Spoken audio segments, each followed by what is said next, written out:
Ustedes saben, señores, que yo he hablado de la categorización de las Fuerzas Armadas, es decir, de los integrantes de las Fuerzas Armadas. Hay una segmentación, hay una estratificación social, económica, que se manifiesta dentro de las Fuerzas Armadas. Hay anillos, hay cofradías, hay élites, ¿m? Hay grupos, y ahí vamos a ver toda esa segmentación, toda esa calificación de estos sectores. Por ejemplo, yo he hablado en videos anteriores de los militares del poder político y he presentado ejemplos de militares que son mmm, dirigentes políticos, militares y policías, dirigentes políticos que han tenido un rol decisivo, fundamental, primario en los partidos políticos que ellos pertenecen. Y después esos oficiales, tú lo ves dirigiendo importantes carteras dentro de las instituciones castrenses y policíacos. Por ejemplo, tú tienes a un oficial como Cifrido Párez Pérez. Cifrido Párez Pérez es un oficial, no digo, no cuestiono su formación, porque tiene una sólida formación, una experiencia, pero eso no es suficiente para ocupar posiciones relevantes dentro de las instituciones militares. O sea, tú tener una preparación militar, una preparación académica, una experiencia, no es suficiente para tú ocupar posiciones de alto relieve, de alto nivel dentro de las instituciones. Por eso es que en el caso de Cifrido,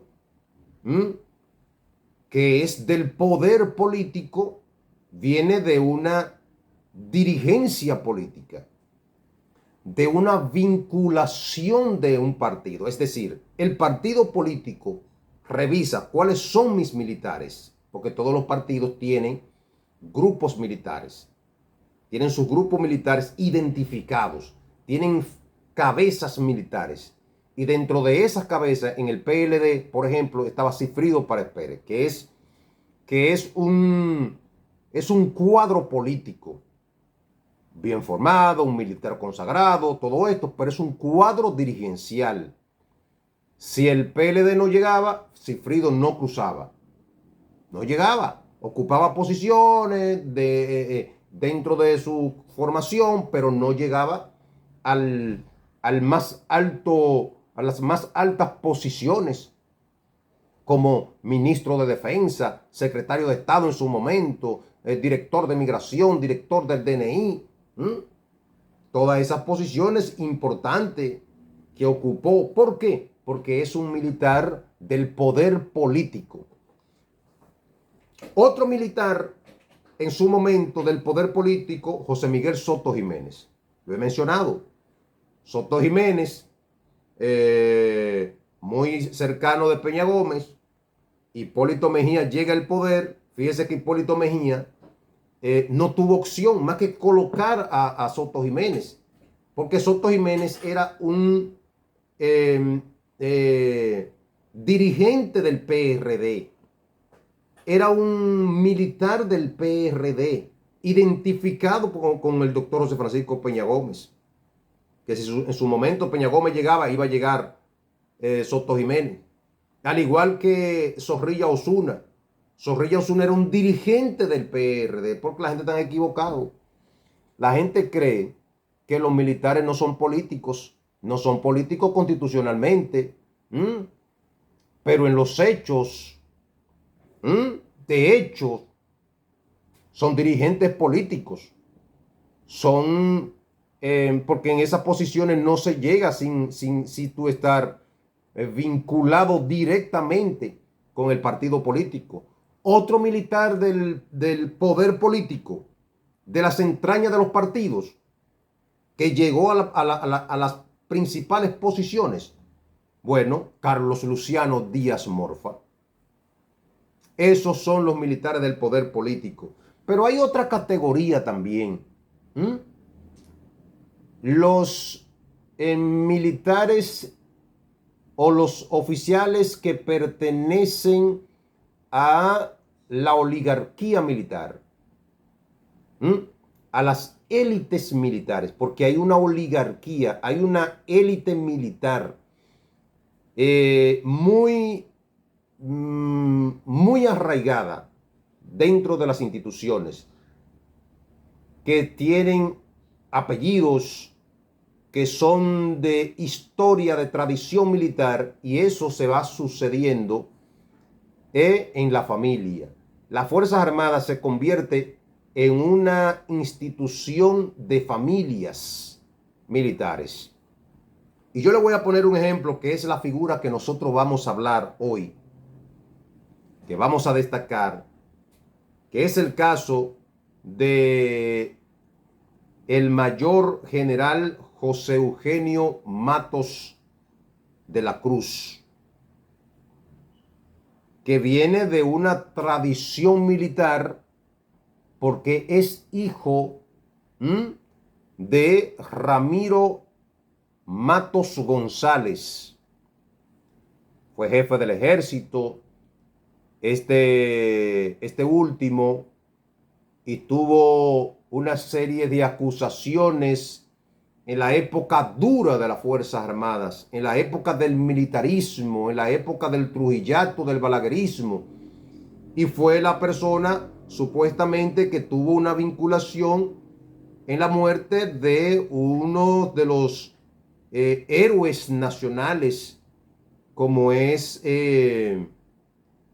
Tavares Justo, el asesinato, padre de esposo de una de las heroínas de las Mirabales, padre de Minú Tavares. Entonces, señores, tuvo esa vinculación este oficial, y cuando Matos de la Cruz, que viene este mayor general Matos de la Cruz, hijo de Ramiro Matos González, y que pertenece a la tradición militar, a la oligarquía militar, a una clase militar de mucho poder, de mucha tradición, de mucha historia, porque hay que reconocer, independientemente de todas esas acusaciones que se le haga a Ramiro Matos González, que fue un militar de una inteligencia superior, de una sobrada inteligencia, que pertenecía a una cofradía, a unos anillos, a unos grupos, sectores oscuros, bueno, pero en lo que tiene que ver en su formación, que era un genio del pensamiento, un científico, un cientista, un pensador militar, y que construyó gran parte de lo que tenemos en nuestras Fuerzas Armadas, nuestra Fuerza Armada moderna, se le debe a ese oficial. Y Matos de la Cruz es uno de los oficiales más sobrios que tienen las Fuerzas Armadas. Uno de los oficiales de mayores éxitos que tuvo la Fuerza Armada, y que es un referente a pesar de venir de una visión conservadora, ultraderechista, una visión de mantener el statu quo, de mantener el sistema establecido. No se puede negar que este oficial, que ocupó varias instituciones, el general Matos Mato de la Cruz, Eugenio Mato de la Cruz, entonces se puede destacar. Miren, el mayor general Eugenio Mato de la Cruz, que nació el 15 de noviembre del año 1963 en Santo Domingo, como decía anteriormente, es hijo del mayor general retirado Ramiro Matos González y también de la señora Mariana de la Cruz Mauricio. Mato de la Cruz ingresa a la Academia Batalla de las Carreras en el año 1983. También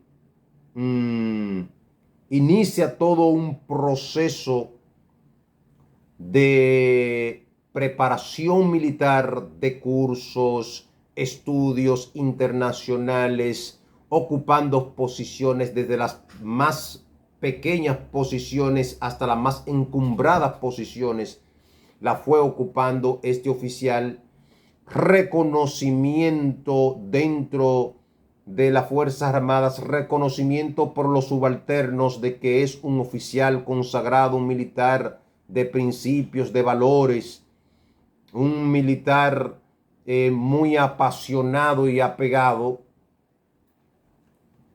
El gobierno de Danilo Medina, o los gobiernos de Danilo Medina, en uno de estos gobiernos, Mato de la Cruz fue designado comandante general del Ejército de República Dominicana.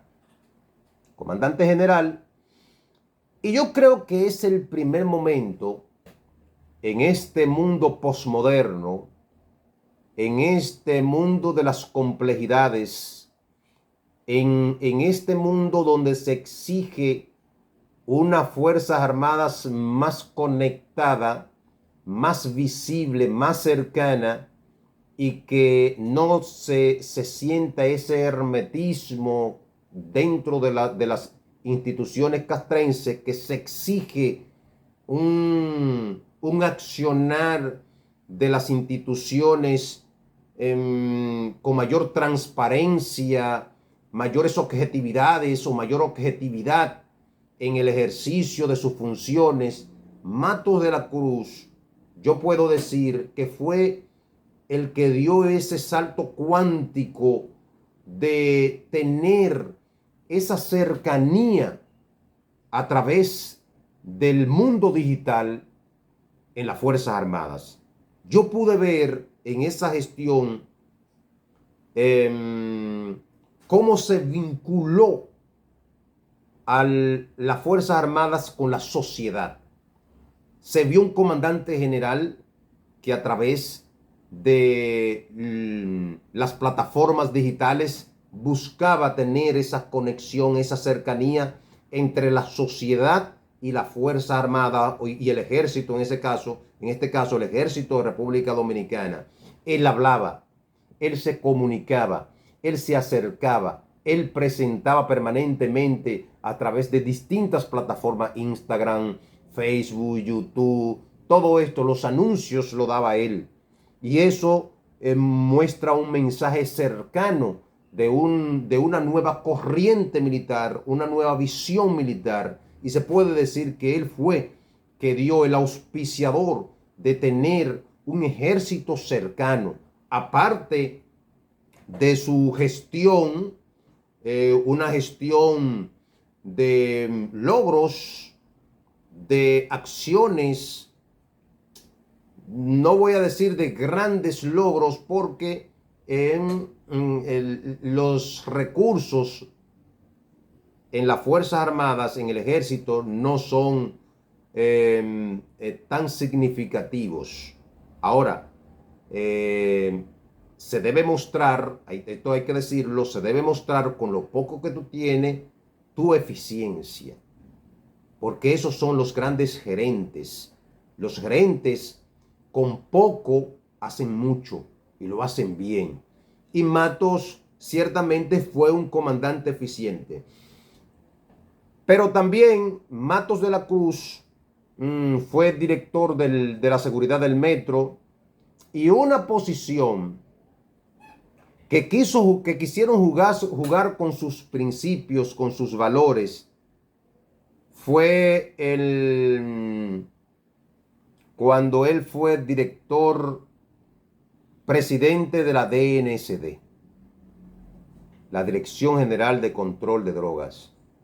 La DNCD, señores, que es una entidad de la más corrupta que ha tenido o que tiene el Estado Dominicano, ahí el interés no es que se termine la droga, porque hay una complicidad entre las autoridades históricamente de esa dirección con el bajo mundo. Toda la droga que queda aquí de consumo es bajo el auspicio de esa institución. Todo el mundo sabe eso. Hay un coronel que vertió una serie de denuncias, cómo se opera eso aquí en el país. Y Mato de la Cruz, en ese momento, quisieron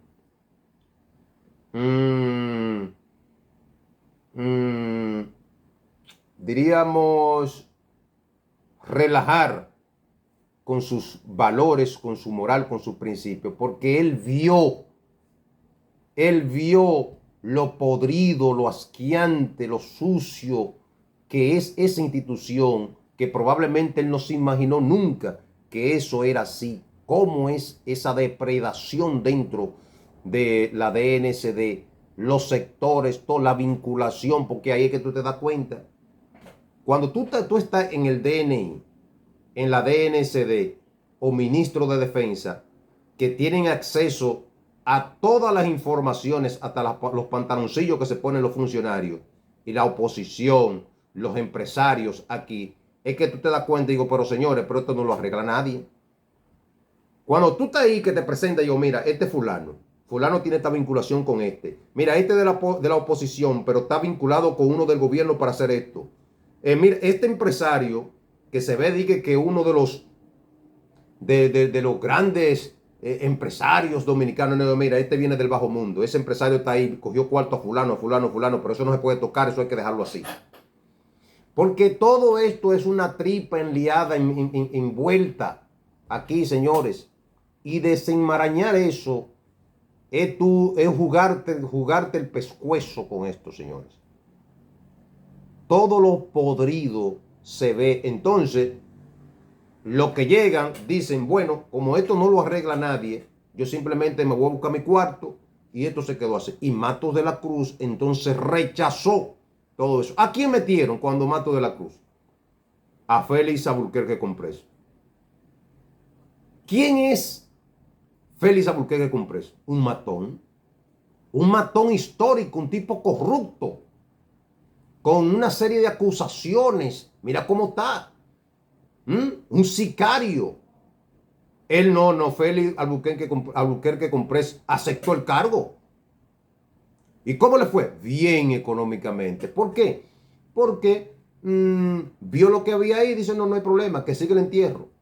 Entonces Matos de la Cruz, que viene de una historia militar, que viene de una tradición militar, que tiene un nombre dentro de las Fuerzas Armadas y en la sociedad dominicana, porque hay que decir, cuando Matos de la Cruz fue ascendido a comandante general del ejército, surgieron una serie de acusaciones contra él por la vinculación de su padre. Y esto hay que reconocerlo, que el presidente Danilo Medina reaccionó y dijo, no, pero yo lo que conozco de este oficial, que es un oficial íntegro, pulcro, serio, responsable. Entonces, señores, yo puedo decir que a pesar del conservadurismo de esta tradición militar, de esta familia militar, Matos de la Cruz fue un oficial ejemplar, fue un oficial abnegado, fue un oficial que cuando se le presentó situaciones que lo pudieran afectar su trayectoria, renunció rápidamente. Lo que no pudo hacer todos los vinculados al a la red criminal delincuencial de los Corales, vinculados a lo más bajo y desfalcos militares económicos que se dio en las instituciones militares. Renunciaron, lo que no pudo hacer Félix Albuquerque con preso. Un matón, preso ahora, por un caso de un comunicador.